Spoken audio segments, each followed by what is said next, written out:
السلام عليكم حبيباتي، كيف حالكم؟ نتمنى يلقاكم هذا الفيديو على خير وعافية يا رب.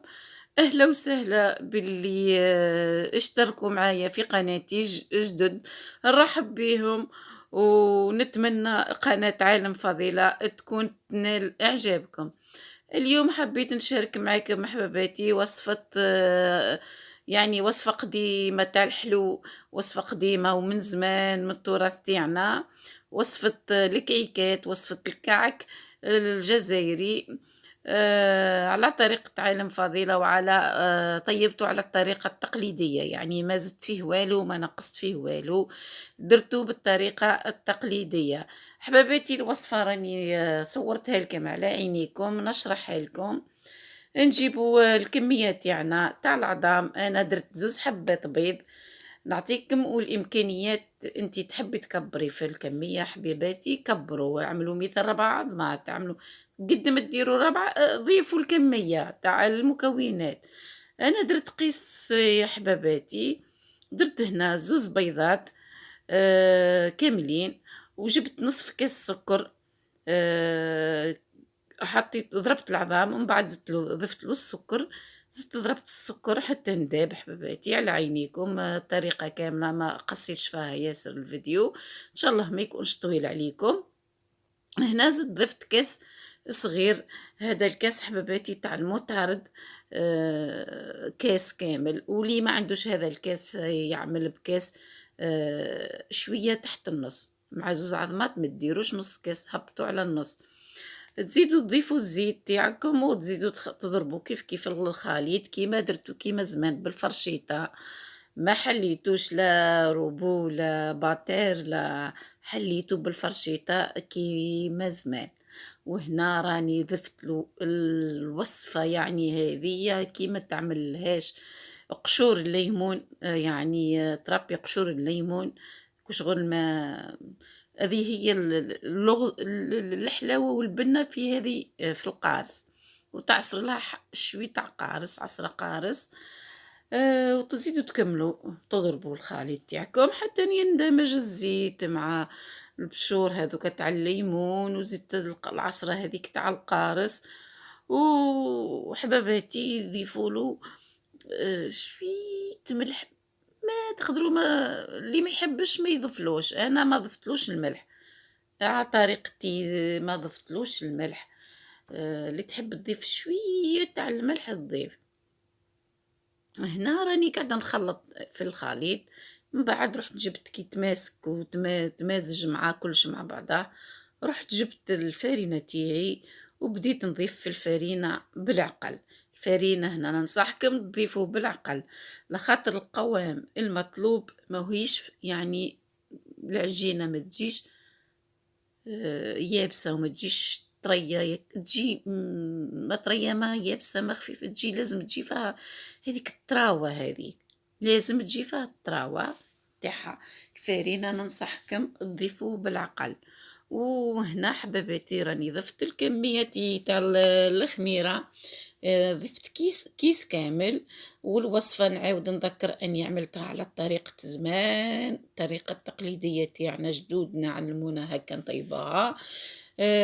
ملي عرفنا صلاحنا وحنا نطيبوا الكعيكات هذوما نفرحوا بيهم، حتى في العيد تلقاهم هما الأولين مزينين الطابلة. هنا راني قاعدة نضيف في الكمية تاع الفرينة بالعقل وحدة وحدة. رواحوا معاه وحدة وحدة، هذه العجينة ما تجيوش تصبوا الكمية تاع الفرينة من بعد تجيكم يابسة. هنا حباباتي لازم ندير بيدي باش نعرف القوام، لازم نمسو بيدي باه نشوفو اسكو طري اسكو مليح اسكو مش مليح. القوام اللي نحوس عليه، القوام اللي نحوس عليه ما نحوسش قوام يابس هكا كيما شفتوه على عينيكم. الكمية راهي تقدروا تضعفوها حباباتي. مثال أنا درت 2 حبات بيض، ديروا انتم 4 حبات بيض، وهكذا كيف كيف. في السكر ضعفوا السكر، ديروا كاس، ما ديروش نص كاس. الزيت ديروا كاس، ما ديروش نص كاس. ب2 حبات بيض هاي الكمية. طريقة على عينيكم. راني هنا كملت، لميت لي بات تاعي، العجينة تاعي لميتها. هادوما الكعيكات راهم يجيو ما شاء الله. ننصح أي أم جزائرية وأي أم من الجزائر أو من خارج الجزائر، ننصحها تعملها لولادها يفطروا بها الصباح ولا يشربوا بها القهوة ولا لاتاي، راهي تجي ما شاء الله. هنا حباباتي القوام تاعي ها هو المطلوب، شفتوه كيما هكا. نجيبو حربوش تاعنا ونبداو ندلو فيه على طابلة العمل تاعنا. إحنا حنديروهم على شكل مسيسات، على شكل مسيسة مدورين. هنا هذا هو الكعك تاعنا، كعك تاع زمان هذا حباباتي، هو الكعك التقليدي تاع الجزائر تاعنا. هنا ومعروف ياسر في عنابة. نديروه كيما هكا، نوجدوه مسايس مسايس ونقصو نميزو عينينا. هي ميزان انايا ما كيلت كلش على عينيكم، ميزت بعيني ودورت هكا ونحكمها، نحاول اني نشدها من الجوانب هذوكا باش من بعد كي يتنفخو ما يتفتحوا ليش. نحكمهم هكا بصوابعتي هكا، نخدم بيدي، نزيد ندور كيف كيف حتى نكمل العجينة تاعنا. هذه هي الطريقة تاع الكعكات تاع الكعك التقليدي تاع التراث تاع بلادنا. هنا حبابتي بعد ما نكون اني هنا شعلت الفرن تاعي على 180 درجة او 160 درجة، اللي عنده فور يعني قوي يدير 160 درجة لخاطر ما فيه حتى روح يطيب ليه. نكون البلاطي وجدتو دهنتو بشوي زبدة، وجدت الفور تاعي شعلتو وبديت اللوي في الحربوش تاعنا، ونلوي ونقص ونقسم وندير عيني ميزاني، وندير الاساور تاعنا يعني المسايس تاعنا، ونحط في البلا حتى نكملت البلا كامل وكملت العجينة تاعي كاملة. هادي كاليبات، هذي هما الحبات اللي طيحتهم لي حباباتي، زوز عظمات دارت لي بلا كامل ما شاء الله، جاني يعني وافي ما شاء الله. قدمها لضيافكم لولادكم لأهلكم، يعني والله ما تندموش على هذه الوصفة، وصفة تاع زمان، والوصفات تاع زمان كامل ناجحين ويجيو ما شاء الله. هنا راني ما زلت حبيت نقص الفيديو، سمحوا لي، قلت تشوفوا كلش على عينيكم. ما حبيتش نقص الفيديو. هنا حبيت ننصح نصيحة. القارص لازم تحطوه فيه، ما تقولش ما نحبش اللوغو تاع القارص، بالعكس يجي ما شاء الله. لخاطر كاينين يقولك انا ما نحبش اللوغو تاع القارص في الحلوى، بس كي ديرها ما تتخيلش البنة كيف ما. من بعد كملت انا هنا الطريقة تاعي عينيكم، جبت الحبة تاعي تاع البيض كاملة ودرتها في الكاس وضربتها مليح بالفرشيطة، ضربتها كيما يضربها الناس الزمان، وناس الزمان يهزوا العظام بيديهم ويمسحوا. احنا رانا اليوم بالبانس نهزو نمسحوا العظام هذه كامل على الاساور تاعنا في البانس. هنا حباباتي راهي الوصفة التقليدية بالحلوى تاع قوس قزح، يعني شكون اللي ما يشفاش عليها الحلوى هذه، كل نشفاو عليها حلوة قوس قزح اللي تجي تشهي ونضرو نسرقوا فيها لأهلينا وناكلوا فيها. نشفى عليها مليح في صغري هذه، وما زلنا لحد الآن نطيبوا فيه هذا الكعك، لحد الآن نطيبوه نشربوا به لاتاي، نوجدوه ليه للضيف كي يعود جاي صدفة جايني ضيف، هذه توجد ليه هذه في نص ساعة توجداها وتوجدي روحك، توجدي سنيتيك تاع التاي ولا تاع القهوة، ويجي الضيف يلقاك صايي وجدتي له السني تاعو كيما هكا تشوفوا. بعد ما درت العظام نحط الحلوى تاعي تاع القوس قزح، نحطها فوق الكعيكات تاعنا، فوق الاساور تاعنا،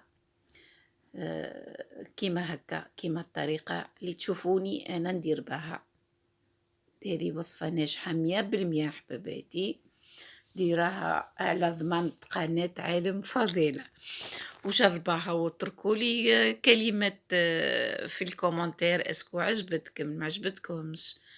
هنا بعد ما كملتهم كامل كيما هكا نروح ندي البلاتي للفرن بعد ما شعلته وسخن على 160 درجة. أنا شعلت الفرن تاعي على 160 درجة حباباتي. هنا حبيت نصور لكم الكعيكات تاعي كامل حبة بحبة، والكمية اللي طيحت لي هذيك 2 حبات البيض طرح فيهم ربي البركة، جاو ما شاء الله، والله ما نكذب عليكم، جاو ما شاء الله. درك هنا حباباتي واش حنقولكم، نديهم للفرن على 160 درجة. بعد ما خرجتهم من الفرن حباباتي حمرتهم. هنا راه محمر شاشي جاو يهبلوا حباباتي، بالك يعني ما بانوش مع الضوء ياسر تاع شاعل. هنا هاي بانت.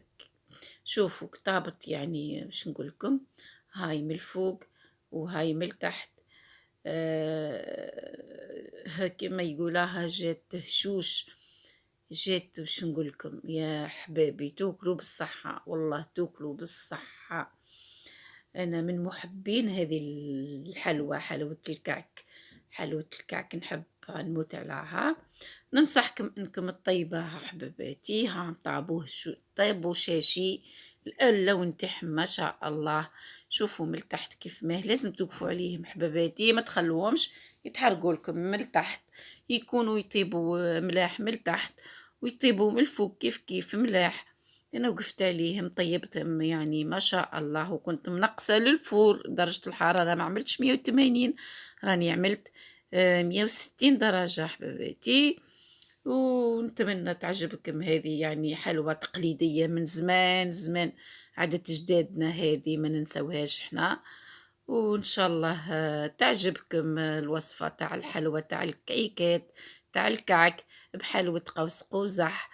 راهي تجي وش حنقولكم حباباتي، تجي ما شاء الله. شوفوا في صحن التقديم، شوفوا كيف ما جات في صحن التقديم ما شاء الله. هنا راني وجدتها في صحن التقديم شهاتني. شوفوا زي ما طابت. كلش على عينيكم حباباتي. شوفوا في كيف ما جات في النص، كيف ما جات خفيفة خلاص. هنا ما بقى لي غير نقولكم شهية طيبة، ما بقى لي غير نقولكم ادعموا قناة عالم فضيلة بالاشتراك.